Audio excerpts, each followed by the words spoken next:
que marcaron un antes y después en la historia de la iglesia cristiana. La resurrección de nuestro Señor Jesucristo. La tumba está vacía. Los demás líderes religiosos, las tumbas están llenas o de ceniza o de hueso, ¿verdad? La de nuestro Señor Jesucristo está completamente vacía porque resucitó y reina con poder y gloria al lado de Dios Padre. Pero también de manera misteriosa, mística, que no podemos entender, son insondables los misterios del Señor, está presente también en el culto público a través de la obra del Espíritu Santo. Así que, siendo este el segundo domingo posterior a la resurrección, quise traer un mensaje exactamente, cronológicamente, después de esos días. Exactamente lo que aconteció el otro domingo que el Señor resucita, el próximo domingo, que es el evento donde Tomás está presente, porque la primera vez que el Señor resucita y va donde sus discípulos de noche, como bien leyó nuestro joven Xavi, Él no está presente allí, Él está presente como un día como hoy, ¿verdad? Conmemorando un día como hoy. Así que el mensaje de esta mañana se llama certeza y convicción. Certeza y convicción. Claro que había dos títulos interesantes, como de la incredulidad a la fe, o de la duda a la fe, o de la duda a la afirmación o la convicción, pero me pareció muy bonito, certeza y convicción. Esto se encuentra en Juan capítulo 20, versículos 24 al 31. Los que me quieran acompañar, Juan capítulo 20, versículos 24 al 31.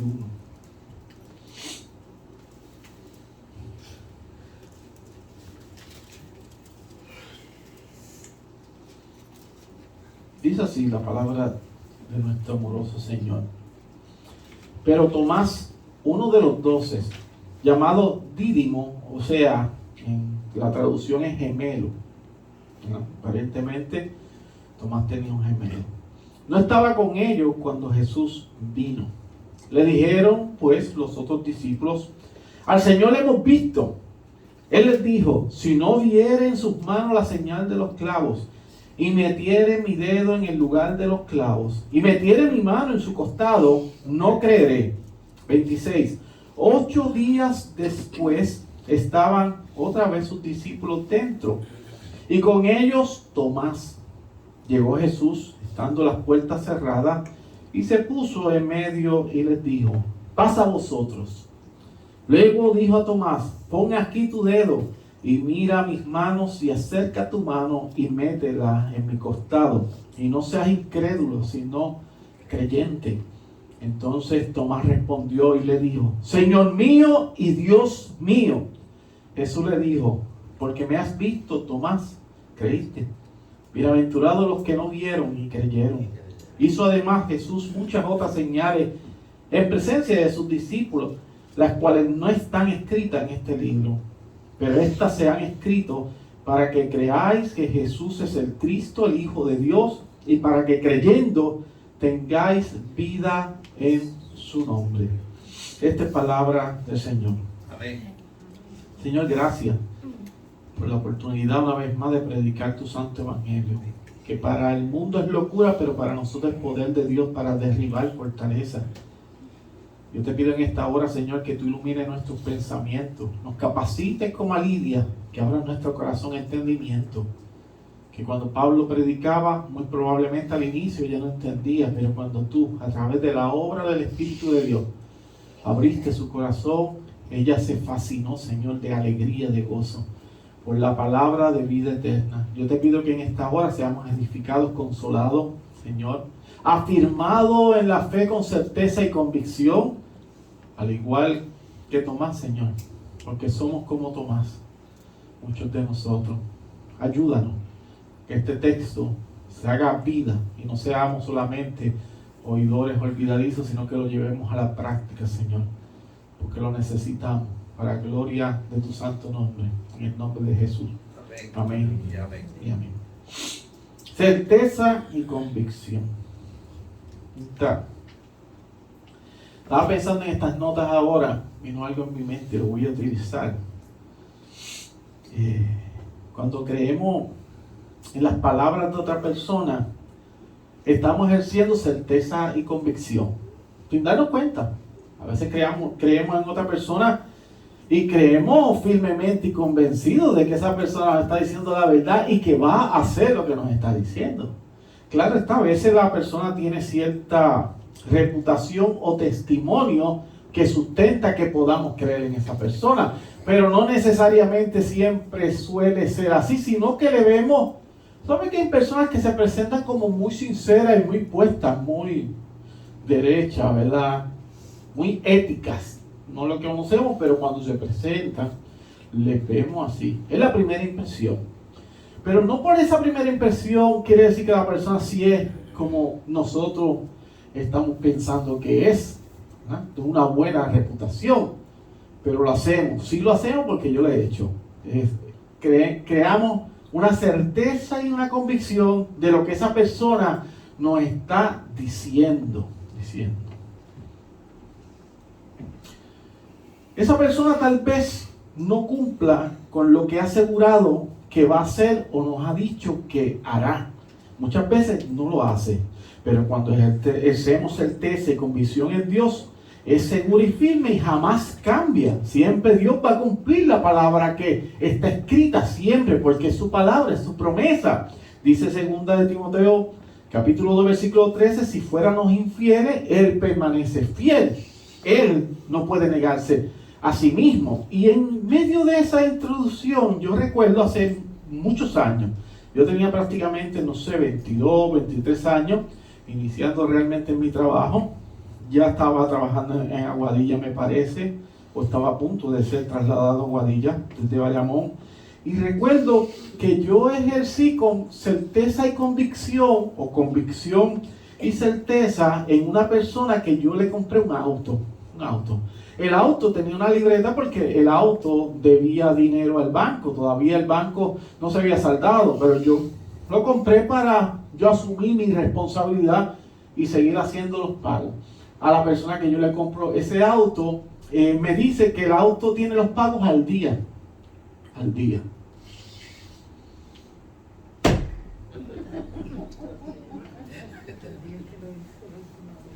Comienzo a pagar el auto y de momento me doy cuenta que no era cierto que estaba al día. Tenía 2 o 3 pagos que estaban atrasados. La persona, ¿sabe qué fue lo que hizo? Que arrancó las hojas que estaban atrasadas y yo vi una libreta que estaba prácticamente al día. Le di un pago, yo lo hice y seguí pagándolo. Al final la puse al día la guagua, pero pasaron unos ciertos meses y me di cuenta que me habían engañado. Pero yo de primera instancia tomé la libreta y tenía convicción y certeza que esa persona era honesta. Posteriormente, le digo, tiene una reputación de ser un tramposo, una persona indecente, una persona que le gusta hacer estos tipos de trueque, engañando hasta el día de hoy. Hace eso. Y ya, yo tengo 50 años y más o menos es contemporáneo conmigo y sigue actuando de esta manera. Porque, como dice un prócer puertorriqueño, específicamente del pepino, Anciano Saúl Soto, el perro, cuando le gusta el mango, cuando no es temporada, le da vuelta al árbol. La persona que no se ha rendido ante Cristo y tiene malas prácticas lo sigue haciendo. Y uno muchas veces es engañado por esas personas y coloca fe, esa fe que no es salvadora. Sabe que le he hablado otras veces, esta doctrina, esta teología, que uno coloca fe en el piloto de un avión, porque, oye, es el piloto del avión, uno tiene cierta fe, esa no es salvadora, en el piloto que está preparado, capacitado para llevar ese avión de un lugar al otro. Pero la fe en Dios es una fe salvadora, es para la eternidad. Y por eso nosotros colocamos nuestra convicción, nuestra certeza en el Señor Jesucristo para salvación. Amén. Así que todos de una forma u otra hemos sido engañados y hemos dudado muchas veces. Luego de ser engañados, dudamos. Porque decimos, esta persona me va a engañar nuevamente. ¿No? Es como la persona que ha sido traicionada en un trabajo o en un matrimonio o en un noviazgo. en cuestiones del amor y en cuestiones de trabajo, que es traicionado, cuando vuelve de nuevo a intentarlo, tiene mucha duda. Y es muy escéptico a volver a dar esa oportunidad a algunos, otros no. Así que hay que tener mucho cuidado cómo uno camina en este mundo. Vamos a nuestro texto directamente, hermano, para los que tienen su Biblia abierta. El versículo 24 nos da un dato importante para la historia que continúa. En la noche del domingo de la resurrección, ¿sabe que el domingo pasado celebramos o conmemoramos el domingo de la resurrección? Jesús se le aparece a los discípulos, pero Tomás no se encontraba con ellos. Se le aparece a los discípulos, allí no está Tomás. No seamos duros con Tomás, no vamos a criticar a Tomás, por favor, porque recuerde que están en un estado de tensión los discípulos de Cristo. Hay persecución contra ellos, están con un temor terrible, así que no seamos tan duros con Tomás. Hoy soy el abogado de Tomás, el domingo pasado fui el abogado de Pedro, pero hoy soy el abogado de Tomás. No seamos tan duros con Tomás. Él no se encontraba allí con ellos. Tomás decide, por sí tenía una actitud pesimista. Era un poco pesimista Tomás dentro de los apóstoles. No sé si recuerdan cuando mandan a buscar al Señor Jesucristo debido a que su amigo, un amigo muy querido del Señor Jesucristo, Lázaro, está bastante enfermo. En Juan capítulo 11, en el capítulo 11 de Juan, Lázaro se encuentra enfermo y mandan a buscar al Cristo. Y Tomás protesta, escucha y protesta. ¿Cuántas veces a nosotros nos detienen cuando exponemos algo y decimos, debemos hacer esto, aún en la iglesia? Oye, qué bueno sería hacer este evento, estar aquí, o ayudar a tal, o hacer esto. Y a veces se levanta alguien en protesta, que no cree lo que uno está diciendo, o lo ve muy peligroso, y no quiere participar de eso. Pues Tomás protesta, así que usted no se sienta excluido si usted ha protestado alguna vez, porque la Biblia registra que uno de los apóstoles había protestado por alguna situación. O tal vez afirmado en Juan 11:16, ya que les había dicho a los demás discípulos que irían a morir con él. Él pensaba, no es que Tomás es cobarde, es que Tomás sabía que había persecución y que según Lázaro estaba enfermo y que va a la muerte, él pensaba que lo iban a atacar a ellos también. Él no tenía miedo, pero era pesimista. Ok, vamos, yo no tengo problema con ir, pero posiblemente vamos a morir. Vamos con él a la muerte. Ese fue Tomás. Tomás tenía esas ciertas características. Por cierto, ya Jesús había dicho que Lázaro había muerto cuando Tomás dice eso. Jesús había explicado que Lázaro había muerto. Por eso es que la mente de Tomás camina tan rápido. Recuerden que, como les dije, Tomás tiene cierto aspecto pesimista en su carácter. Es un poco pesimista. Cuando uno tiene al lado una persona pesimista, a veces para ejercer un plan es difícil, porque esa persona te limita tu crecimiento. Tristemente, a veces son familiares muy cercanos los que son muy pesimistas al lado de uno y limitan eso. No vamos a hacer esto, y tú ves que la persona está alegre y no, porque no creo que eso esté bien, porque te va a pasar esto. Más otra persona te dice, mira, sí, yo creo que te iría bien si lo hace. Hay personas que limitan a uno. En el versículo 25, los discípulos dan un reporte a Tomás que él no puede creer. Tomás no puede creer el reporte que le están dando los demás discípulos. Le dicen que han visto al Señor. Recuerden que Tomás no estaba el domingo anterior de la resurrección. Y debido a su personalidad pesimista, pues Tomás no puede creerlo. Y pone una exigencia para poder creer lo que dicen los discípulos, los hermanos en la fe. Mire qué atrevido es Tomás. Tomás tiene este atrevimiento de ponerle cláusula o pautas a el Señor. Mire, hermano, no ha sido una vez. No sé, ya yo no cuento las veces que yo he escuchado personas en la calle y en la iglesia poniéndole unas pautas al Señor. No, Señor, si tú haces esto, yo hago esto. ¿Usted ha visto eso? Eso se ve mucho en las promesas. El que hace promesas por causa de una persona que está enferma. Dice, Señor, si tú lo sanas, entonces yo hago esto. ¿Usted ha escuchado eso mucho? Eso yo lo escucho desde niño, desde mi casa de niño. Muchos tíos míos, mi papá, precisamente mi papá lo escuché decirlo, que él hacía esto si Dios hacía lo otro. Y eso es un error. Usted no le coloca pautas al Señor. El Señor hace como Él entienda que quiere hacer. Es su voluntad, Él es soberano. Pero Tomás entonces ¿verdad? Como es pesimista, tiene que ver primero. Pero entonces dice, no, pero si no sucede esto, pues yo no voy a creer. ¡Qué atrevimiento! Atrevimiento grave. Parece que es simple, pero no es simple. Es muy atrevido de nuestra parte. Ponerle pautas al Señor. Posiblemente ahora mismo alguien se está cogiendo un palo bien fuerte. Dice, yo lo hice también. Pero yo lo estoy haciendo ahora mismo. Porque yo le he dicho, no, Señor, si tú haces esto, entonces yo no voy a faltar a la iglesia ningún día mientras no esté enfermo. Pero yo voy a ir a la iglesia. Porque lo hacemos hasta inconscientemente. Le ponemos pauta al Señor. Así que eso no es muy distinto hoy día. Nosotros le hablamos a los incrédulos de cómo el Señor Jesucristo nos ha salvado, salvación, y muchas veces hasta se burlan de nosotros, ya que ellos quieren evidencias empíricas, evidencias que puedan ver, que sean tangibles sobre la resurrección del Señor Jesucristo. Y nosotros con ese gozo y hablándole que el Señor nos ha salvado, que ha cambiado nuestra vida, que nos ha dado un nuevo nacimiento, ya no hacemos lo que hacíamos antes, y nosotros con esa alegría, no me hables de eso mejor, porque son fantasías, son un libro de historia fantasioso. Y nosotros, con todo ese gozo que tenemos de Cristo, pues ellos no creen, porque ellos quieren evidencias, ¿verdad? Evidencias. Pero nuestra certeza y convicción viene de un acto del amor de Dios, es un acto dentro del amor de Dios. Es un milagro. Yo le he dicho que el mayor milagro que existe es la salvación del alma. No hay otro mayor milagro. ¿Sabe que muchas personas dicen que es la salud? Que el Señor haga un milagro. Muy bien, si el Señor hace un milagro con respecto a la salud. Pero ese no es el mayor milagro. Porque si la persona sigue en su mala condición de vida, no importa que lo haya sanado, si al final es condenación.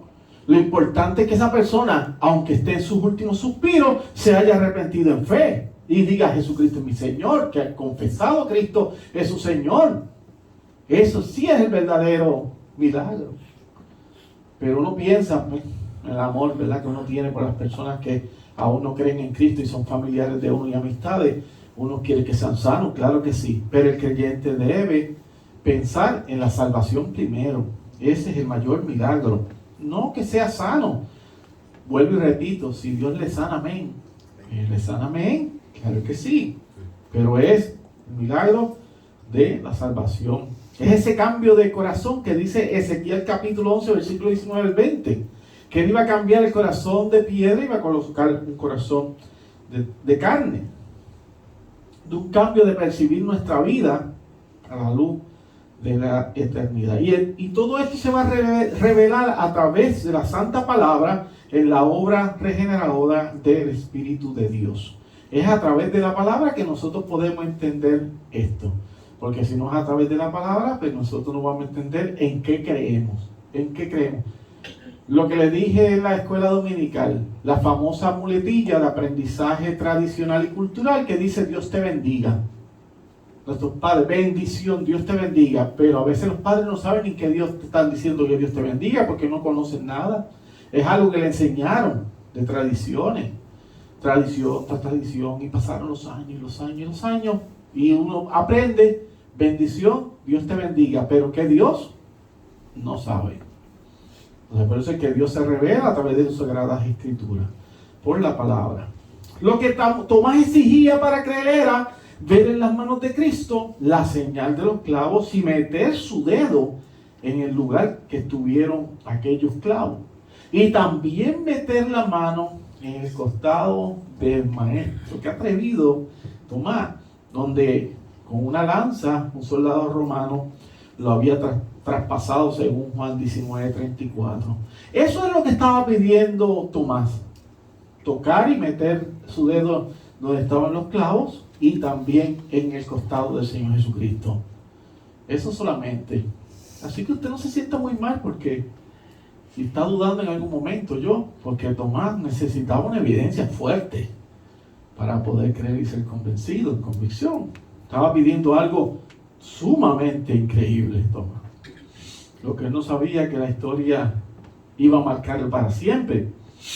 Siendo por un momento, otra vez el abogado de Tomás, me parece que muchos de nosotros hubiésemos actuado de la misma forma que Tomás. ¿Sabe que nosotros estuviésemos ahí hace 2000 años atrás, prácticamente 2000 años atrás? El Señor Jesucristo muere. Yo creía que era un caudillo militar que venía a libertar al pueblo judío de los déspotas romanos, que lo tenían como provincia, lo tenían sitiado. Esta era su provincia, ya no reinaba un rey judío ni nada por el estilo. Ellos eran una provincia de Roma. Pues ven a Cristo y ¿qué piensan? Que la entrada triunfal, les expliqué que viene un libertador de la nación, nacional. Jesucristo iba a ser un libertador nacional. Hasta sus apóstoles, sus discípulos lo veían de cierta manera así. Entonces al ver que muere, ¿qué hace Tomás? Pues se derrumba. La moral de Tomás cae al suelo y dice, murió Cristo y ahora ¿qué? Se desaparece. Y usted dice, ¿y qué amigos tenía? Probablemente estaba solo porque tenía temor. No regresa hasta que es la noche con los apóstoles. ¿Qué él piensa? Jesucristo, quien dijo que es el rey, su reinado no iba a tener fin. Mira, lo mataron en una cruz. Pero si él dijo, si yo lo voy a hacer milagro. ¿Y qué pasó? Se derrumba. Se derrumba. Y no diga usted que en algún momento usted ha tenido una crisis existencial o una duda de su fe. Porque somos mentirosos si decimos eso. En algún momento de nuestra vida, nuestra fe es sacudida. Nuestra convicción es sacudida. Muchas veces en mi vida yo digo, Señor, pero ¿por qué me está pasando esto si yo soy tu siervo? Y he querido dejarlo todo, al igual que usted en algún momento de su vida tiene que haber dicho, pero mira, este familiar enfermo, ¿por qué yo me está pasando esto? Pero mira la situación económica, pero mira los problemas en mi hogar, en mi trabajo, en mi alrededor, donde sea. Y usted tiene una crisis existencial. Llega un momento que uno duda de todo lo que está creyendo, de todo. Uno dice, ¿qué está pasando en mi vida? Esas crisis existenciales llegan. Pues vamos a ser un poquito más misericordiosos con Tomás. Tomás tiene una crisis. Y dice, no, si yo no veo al Señor Jesucristo, si yo no le veo a Él, y pongo mi dedo donde estuvieron los clavos, en esa herida, y en su costado, no, yo no creo. Al igual que cuando usted está molesto, porque viene a la iglesia sin fallar, tiene una asistencia perfecta, vive una vida piadosa, trata de ser una persona honesta a la luz de la Escritura, poner en práctica lo que aprende en las Sagradas Escrituras. Y usted dice, pero si las cosas ahora a mí me van peor en la iglesia. Tú sabes, esto está bueno. Que me dice, mucha gente dice, no, lo peor que tú haces es casarte, porque una vez te casas te va a dejar. Esa es superstición que está por ahí. Eso lleva muchos años. Eso es milenario, antiguo. Hacer las cosas correctas está mal. Robarle al gobierno está bien, porque como el gobierno roba, para robarle está bien. Y seguimos en esos taqueteos en nuestra mente. Todos hemos vivido esto. A veces se le dice a la persona, no, tú desde que estás en la iglesia estás peor. Estás peor. Por eso es que yo no visito la iglesia, dicen. Estás peor desde que estás en la iglesia. Y entonces si uno está pasando una crisis dura, llega de un momento a sacudirse del piso. Dice, pero ¿qué es esto? ¿Es verdad? Yo desde que estoy en la iglesia me está pasando tantas cosas difíciles y nada. Pues mire, vamos a tener misericordia con Tomás. Misericordia. Póngase un momento en los zapatos o sandalias de Tomás. Tomás no es que no es un verdadero creyente. Tomás es un verdadero creyente, es muy valiente. Lo que pasa es que tiene una crisis. Posiblemente usted está viviendo una crisis ahora mismo. Una crisis de fe. Versículo 26. Pasan 8 días posterior a la resurrección. Es el primer día de la semana, o sea, el domingo siguiente a la resurrección, como le estamos recordando hoy, 27 de abril de 2025. En esta ocasión era distinto. Ahora se encontraba Tomás junto a ellos. Él ahora está con los demás discípulos. Tomás está sentado allí. Al igual que el domingo de resurrección, donde las puertas se encontraban cerradas, como el texto que leyó Sabi, están cerradas las puertas, versículo 19. Jesús entra sin la necesidad de que nadie las abra. Eso no es nunca ninguna limitación para el Señor Jesucristo, el Cristo resucitado. Y perdone que jale esto y lo saque un poco y lo jale por los cabellos. Y quizá haga un poco de alegoría con esto, pero es necesario. El Señor no tiene ningún inconveniente, ninguna limitación en ningún hogar. ¿Oyó? No, que uno pega a decir, no, porque ese no lo salva a nadie. Yo no sé ese nunca. No, ese nunca, no es así. Para el Señor no hay ninguna limitación. Es todopoderoso, es el soberano rey.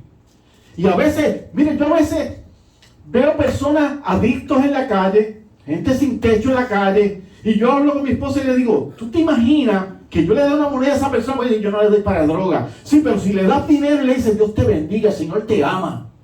Y le da ese dinerito, que haga lo que quiera si usted también es pecador y yo. Y usted le dice eso y esa persona posteriormente pasa los años y usted lo ve en una iglesia, recuperado y regenerado por el poder del Espíritu de Dios, te va a ver y va a llorar. Yo me acuerdo de ti cuando tú me diste aquella moneda y me dijiste, Dios te bendiga, el Señor te ama. Y no lo rechazaste porque te estaba maloliente, porque le tuviste temor. ¿Sabe algo? Que hoy día hay exadictos que son pastores de congregaciones y asesinos también, que fueron asesinos. Y que fueron gente bien despiadada y hoy día pastorean. O son ancianos de iglesia, son evangelistas. ¿Verdad que sí? Y uno dice, ¿y si ese un día tú lo ves entrar? No, el Señor no tiene puertas cerradas, eso somos nosotros. El Señor no importa. Estoy haciendo una alegoría. Perdona que me vaya el 1500. No se debe hacer alegoría, pero es que está muy bueno. Las puertas no están cerradas para el Señor, ¿o yo? Nunca. No tenga duda de sus familiares. Yo tengo unos familiares bien difíciles. Bien difíciles. Que cuando creo que han avanzado en el Evangelio, posteriormente retroceden. Y me da mucha lástima. Pero tengo fe y esperanza de que el Señor un día los va a traer. De que los va a traer. Porque para el Señor no hay puerta cerrada. Nunca. Como muy bien dijo en la clase de la escuela dominicana hace unas semanas atrás, nuestro diácono Asner, el Evangelio es para todos. Para todos es el Evangelio. Para todos. Así que Cristo, en ese momento, para el Cristo resucitado, no hay puerta cerrada.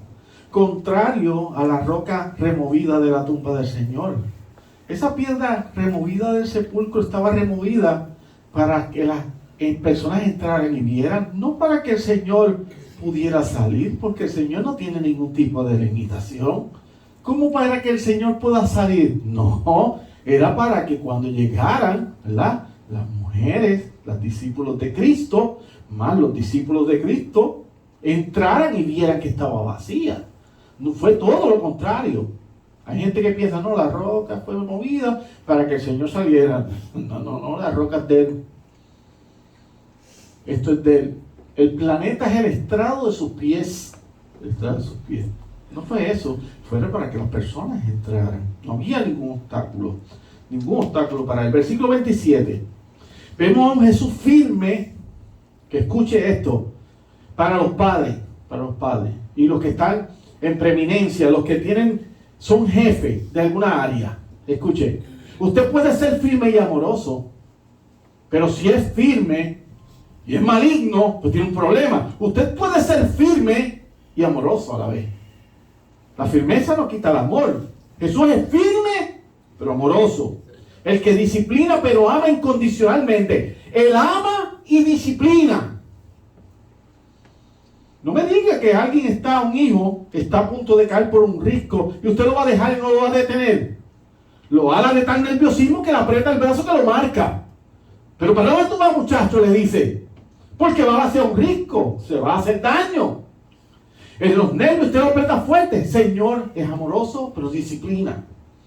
Disciplina. Le dice a Tomás, pon aquí tu dedo y mira mis manos y acerca tu mano y métela en mi costado. Y no seas incrédulo, sino creyente. Le dice a Tomás, ¿qué clase de regaño le da? Una amonestación. ¿Se acuerda cuando yo prediqué la carta de Santiago que todo el mundo salía del culto? ¿Se acuerda? Cuando hablé de la lengua, todo el mundo. El pastor, ese mensaje pues estuvo regular. Sí, porque es que hay mensajes que son duros, pero son necesarios. Llevo varios mensajes, yo haciendo feedback de los mensajes que son llenos de esperanza, de fe, de amor, como 3 mensajes atrás. Pero hay mensajes que no son así. Son necesarios esos mensajes también. Eso que está diciendo el Señor suena como el inicio del ministerio público de Cristo. Mateo 4:17, desde entonces comenzó Jesús a predicar y a decir, arrepentidos porque el reino de los cielos se ha acercado. Es una amonestación con amor. Acércate a Cristo. Pero arrepiéntete, no como ese concepto místico de la nueva era, el New Age, que dice, no, porque Dios es amor, acepta a todo el mundo como es. Esta Biblia yo no sé cuál es porque yo no he leído eso. ¿Oyó? Eso no es arrepentimiento en fe. Tiene que arrepentirse y decirle, estás haciendo mal esto.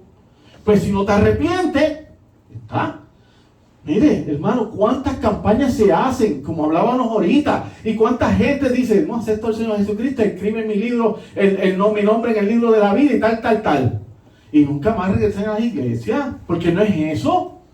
No es eso. Fue una manipulación a la persona. No se haga ninguna persona hacia el brazo. No, mira, pasa. Eso no se hace. La persona decide, escuchando el mensaje y escuchando la santidad de Cristo, tiene que, del corazón, por la obra del Espíritu Santo, arrepentirse en fe. Tiene que arrepentirse en fe. Arrepentido porque el reino de los cielos se ha acercado. No seas incrédulo, sino creyente. ¿No está claro? Sí, voy a ver la batería.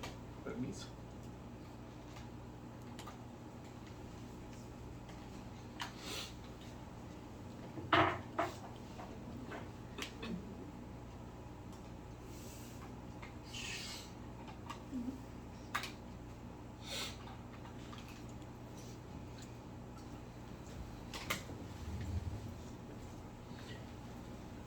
No está claro, escuche bien, para que no saquemos el texto de su justo contexto. No está claro si Tomás metió su dedo y mano en las heridas del Señor. Eso no está claro.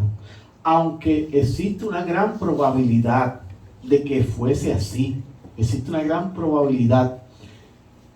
Todo por seguir las instrucciones del maestro. Él le dio la instrucción, le dijo, ¿verdad? Pon aquí tu dedo y mira mis manos y acerca tu mano y métela en mi costado y no seas incrédulo sino creyente.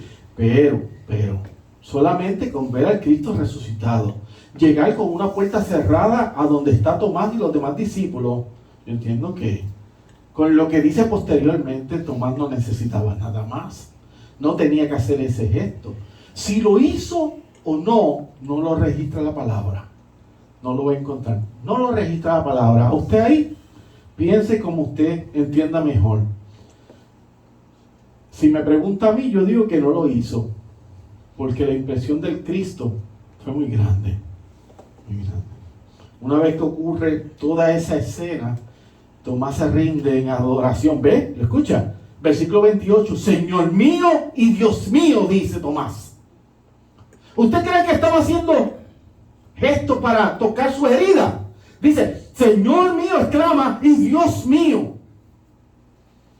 Tomás, que de cierta manera estaba dándole instrucciones al Señor Jesucristo de cómo debían suceder las cosas como hacemos nosotros. No, Señor, haz esto y yo hago esto. Mire, que somos atrevidos. Pues Tomás estaba haciendo exactamente, ahora se encontraba abrumado. e hizo la que tal vez sea la más grande confesión que cualquier apóstol hubiese hecho. Solamente esta expresión es comparada con la que hizo San Pedro en Mateo 16, cuando dijo: tú eres el Cristo, el Hijo del Dios viviente. Solamente se compara con eso, solamente. Pero hizo una proclamación tremenda, Tomás. Se rindió. Cuando tú dices que alguien es tu Señor, tú tienes que estar sujeto bajo Él. Hay gente que le dicen Señor al Cristo, pero no se sujetan a Él. Para provecho de aquellos que iban a llegar a creer en Él, en el Señor Jesucristo, en el futuro, donde la evidencia tangible y física que Tomás vio no iba a estar, no está disponible esa evidencia tangible, empírica del Cristo resucitado, no está aquí físicamente, en cuerpo glorificado, no está aquí, en esa manera. Jesús dice en el versículo 29, bienaventurados los que no vieron y creyeron. Oh, gloria al Señor Jesucristo. Y usted sentado en esa silla escuchando palabra de Dios, que nadie lo obligó, vino aquí voluntariamente por la obra del Espíritu de Dios que coloca el querer como el hacer por su buena voluntad. Por eso usted está aquí. Usted no ha visto a Cristo resucitado, pero cree.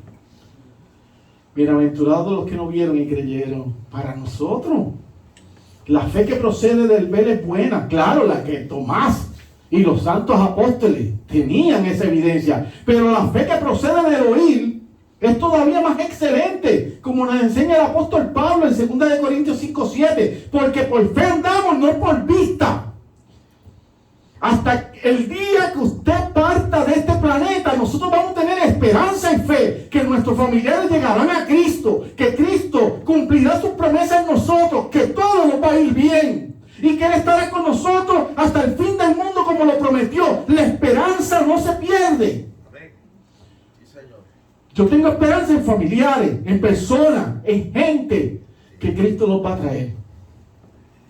Y que el Señor va a cumplir promesas en mí, en mi vida, en mi familia, hasta el día que yo parta de este lugar. Porque no andamos por vista, sino por fe. ¿Y quién podrá contra nosotros? ¿Eh? ¿Quién nos quitará eso? Nadie. O lo que dice la magistral proclamación del apóstol Pedro, la primera carta de Pedro, capítulo 1, versículos 8 y 9.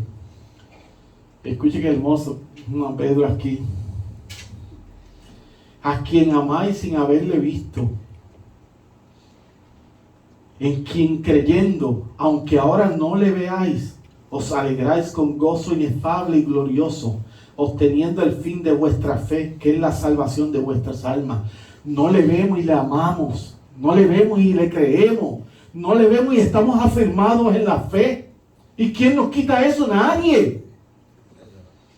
Todos nosotros los creyentes posteriores a los discípulos, los santos apóstoles de Cristo, llegamos a la fe por la palabra registrada de los primeros creyentes, porque nosotros no le vimos, pero tenemos una fe que arde, como decía Jeremías, dentro de nuestro hueso, nuestro corazón. Y nosotros afirmamos una fe, no le hemos visto. ¿Y cómo tú crees en Él? La gente payasa en la calle. ¿Y cómo tú crees en Él? Arde en nosotros. Es la certeza y convicción. Un escritor diría que son más que bienaventurados aquellos que no pudimos participar de la experiencia visible de Tomás, pero a través de leer su experiencia pasamos a participar de la fe de Tomás. No le vimos como Tomás y los santos apóstoles, pero creemos en Él. Creemos en Él. Se ha hecho real en nuestra vida, ¿yo? Se ha hecho real. Y no tenga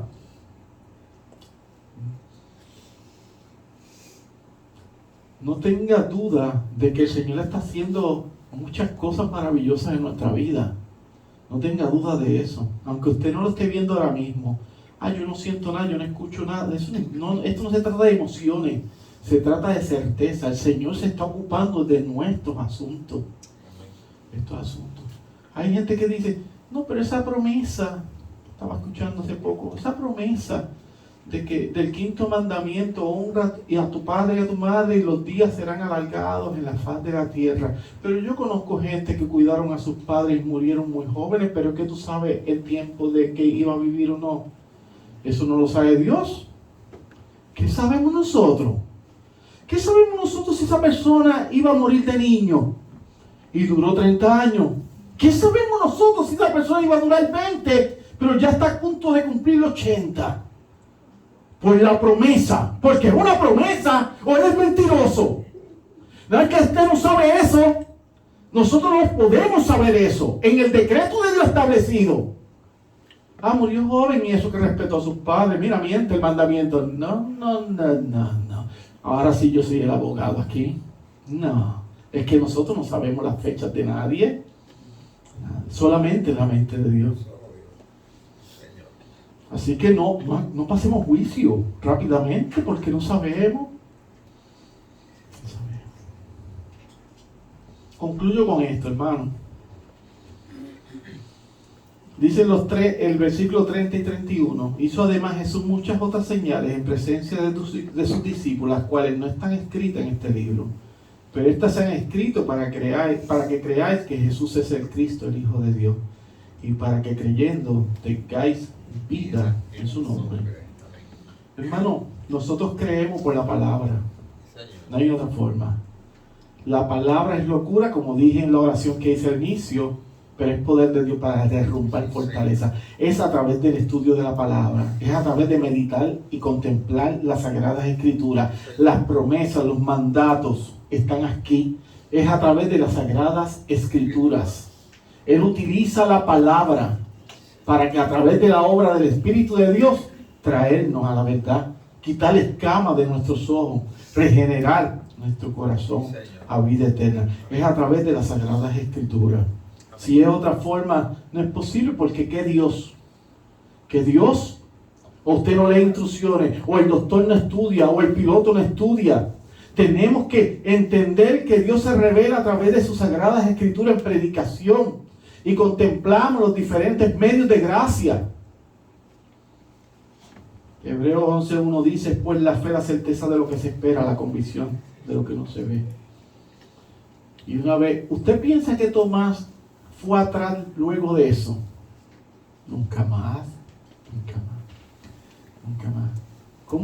Uno dice, ¿cómo esa trulla de gente, que la gente dice locos, fueron y murieron quemados, crucificados, devorados por las fieras en el Coliseo romano, y nunca negaron a Cristo por una locura, por una mentira? Hasta el día de hoy siguen muriendo. En Siria los están matando los creyentes por una mentira. No, por la certeza y la convicción que tienen. Bueno, hermano, este fue el mensaje: certeza y convicción. Gracias, Padre, por la oportunidad de predicar tu santo evangelio. Te pido, en el nombre de Cristo Jesús, que seamos edificados, Señor, afirmados en la fe. Que si hay alguno entre nosotros que está dudando, que está pasando un tiempo difícil, Señor, donde está entrando en una crisis existencial, que a través de estas palabras, la palabra de la Biblia, Señor, se ha afirmado en ti, Señor, como Tomás se ha afirmado. Gracias, eterno Rey de Gloria, en nombre del Señor Jesucristo. Amén. Y amén. Bueno, hermano,